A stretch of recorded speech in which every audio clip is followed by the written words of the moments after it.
Most healthcare professionals enter this field because they care.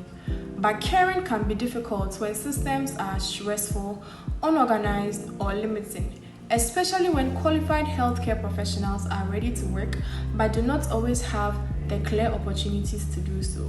From what we've seen today, YomHealth provides a more flexible and practical way to reach patients.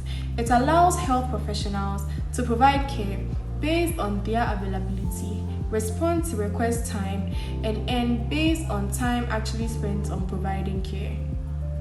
This is especially meaningful to healthcare workers who are unemployed, awaiting posting, or already working but looking for part-time or self-employment opportunities. YomHealth doesn't replace hospitals or clinics. Instead, it supports healthcare workers by improving visibility, reducing barriers, and connecting to patients who genuinely need care.